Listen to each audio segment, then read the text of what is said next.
உட்கார்.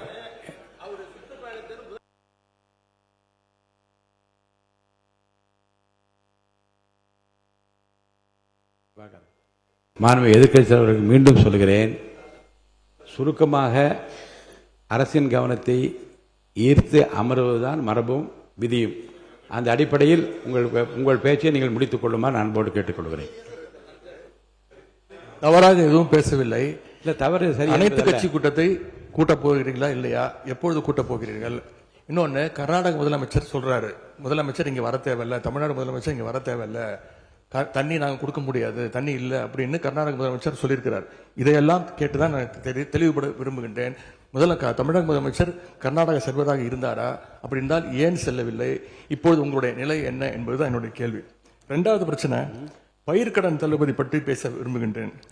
தேர்தல் வாக்குறுதியில நீங்கள் கொடுத்த வாக்குறுதி முழு பயிர்க்கடன். நான் இதெல்லாம் அனுமதிப்பதாக இல்லை. உங்களுடைய 56 விதியின் கீழ் கொடுத்திருக்கிற கடிதத்தில் ஒட்டி நீங்கள் நிறைய சொல்லிவிட்டீர்கள். நான் உறுப்பினர்கள் பேச வேண்டும். கவனத்தை ஈர்க்கின்ற அந்த நேரம் முடிந்து விட்டது. நான் அடுத்த உறுப்பினரை பேச அழைப்பேன். எட்டிங் வேண்டாங்க. நான் என்ன சொல்ல, நீங்கள் பாருங்க, உங்களுக்கு பேசுவதற்கு மாண்புமிகு எதிர்க்கட்சி தலைவருக்கும் மாண்புமிகு எதிர்க்கட்சிகளுக்கும் பேசுவதற்கு நிறைய அவகாசம் வேறு வேறு மானிய கோரிக்கைகள் வருகிறது. அப்போ நீங்கள் விரிவாக விளக்கமாக நீங்கள் பேசுங்க, பதில் சொல்லுங்க. அமைச்சர்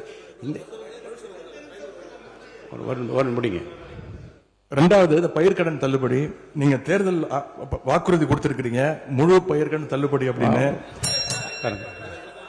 மாண்புமிகு பேரவைத் தலைவர் அவர்களே, மாண்புமிகு எதிர்க்கட்சி தலைவர்கள் கொடுக்கின்ற சிறப்பு கவன ஈர்ப்பு தீர்மானத்தில் அது இடம்பெற்றிருக்கிறதா என்பதை அறிய விரும்புகிறேன்.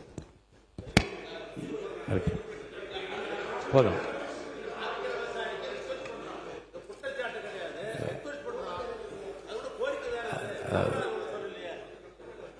பாருங்க, கவனத்தை ஈர்க்கின்ற அந்த பிரச்சனையை மாறி இது வேறு வேறு திசைகளிலே செல்லுமானால் எந்த பிரச்சனைக்காக இதை அனுமதித்தேனோ அந்த பிரச்சனை நிறைவேறாது.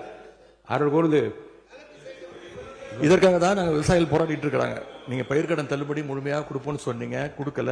இதையும் சேர்த்து தான் அங்க விவசாயிகள் இங்க போராட்டத்தில் ஈடுபட்டு இருக்கிறாங்க.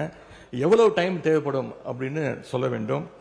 அதே மாதிரி டெல்டாவில் இருக்கக்கூடிய அனைத்து தரப்பு விவசாய சங்க பிரதிநிதிகளையும் சந்திச்சு பேசுற மாதிரி முதலமைச்சர் அவர்கள் ஒரு கூட்டத்தை கூட்ட வேண்டும்.